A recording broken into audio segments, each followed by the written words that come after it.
三界中，人妖鬼怪、仙神佛魔分得清清楚楚，天地人三界不可逾越。由于天界的神仙们活了千万年，智商也都变得奇高，唯一能衡量天界神仙战斗力的，就只有修为和法宝。天界的神仙中各司其职，有的神仙是为战斗而生的，也就是战神，而有3位战神被称为天界最强，他们分别是哪3位呢？第3位，诸侯战神二郎真君。二郎神是儒道释三方和古代官方尊奉的神祇。二郎神俊雅一皇，力大无穷，法术无边，通晓8九玄功，却挺有神眼，手持3尖2刃刀。二郎神流传已久的神话传说有二郎治水、丹山赶日、搜山降魔、二郎擒龙、二郎斩蛟等。随着道教神灵体系的完善，又被纳入道教之中，成为道教中的尊神。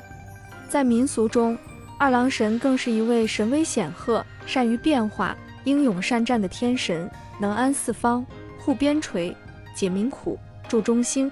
外表为特殊的3眼少年神，容貌俊秀，身佩3尖2刃刀，更有神犬神鹰追随其身，神通广大，万般变化。不仅神威显赫、善猎能战，而且正直仁义，为民除害，显圣护民。二郎真君为何被称为诸侯战神？因为他有自己的领地，与天庭分割管理，叫灌江口，有自己的武装部队，梅山兄弟和7200草头神。二郎真君只听调不听宣，本质上还是得接受天庭命令的，所以还是天庭战神。二郎真君的最强法宝是山河社稷图。山河社稷图是女娲传下来的，是上古10大神器之一。二郎真君与孙悟空斗法，每略胜孙悟空一筹，最后锁了孙悟空琵琶骨，生擒孙悟空。二郎神司掌神职甚广，为水神、猎神、护国神、蹴鞠神、系神、儿童保护神、农耕神等，晴水驱病，消灾祈福，驱妖逐魔，护佑国家，无所不及，故百姓顶礼膜拜，敬而祭之。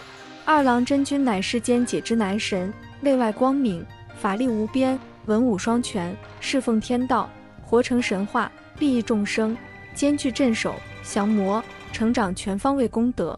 连接二郎真君对我们个人的成长、能力培养、情商提升、正直仁义特质、修行出世、世间财富地位成就都有极大帮助。第2位，荡魔战神真武大帝。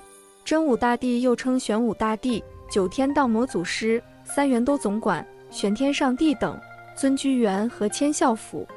中国4大名山中的武当山便是真武大帝的应化道场。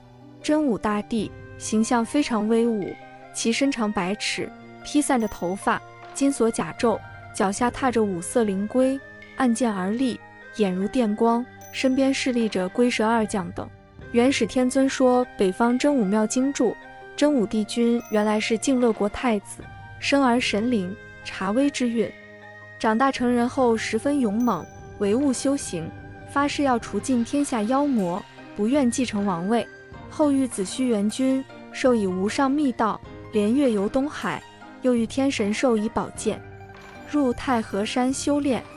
居24年功成圆满，白日飞升。玉帝下令斥镇北方，统摄玄武之位，并将太和山易名为武当山，意思是非玄武不足以挡之。真武大帝有多厉害，看他的手下王灵官就知道。孙悟空大闹天宫，打得天庭众将措手不及。就在孙悟空快要打进凌霄宝殿时，被王灵官拦截，孙悟空止步不前。而王灵官正是真武大帝的手下。真武大帝法力无边，能断一切妖邪，能驱一切魔精，能避水火之灾。真武大帝只听玉帝号令，是战神级别的人物。天庭初创时，北天门以外群魔乱舞，真武大帝受玉帝命令降魔，一出手便荡平北方妖魔，被誉为荡魔祖师。后来真武大帝坐降武当山，武当山在南赡部洲境内，以至于南赡部洲无一妖魔敢驻足。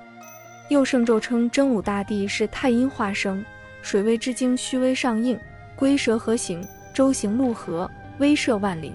因此真武大帝属水，当能治水降火，解除水火之患。明代宫内多建真武庙，就为其免水火之灾。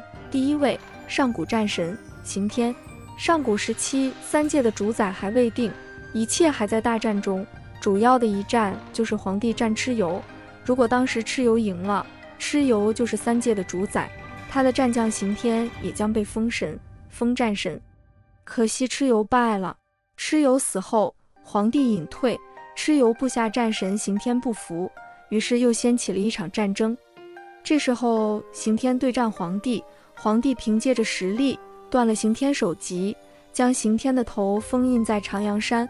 谁知刑天是不死战神，越战越强，他以乳为目，以其为口，趁皇帝不注意，将皇帝斩杀。皇帝死后，刑天基本上三界无敌，上古大神、三清、女娲纷纷前来封印刑天，可惜都无济于事。这时候天际裂开了一道口子，来了一位天外飞仙。此仙不在三界之内，来源于洪荒宇宙，据说修为已有2亿年，他就是玉帝。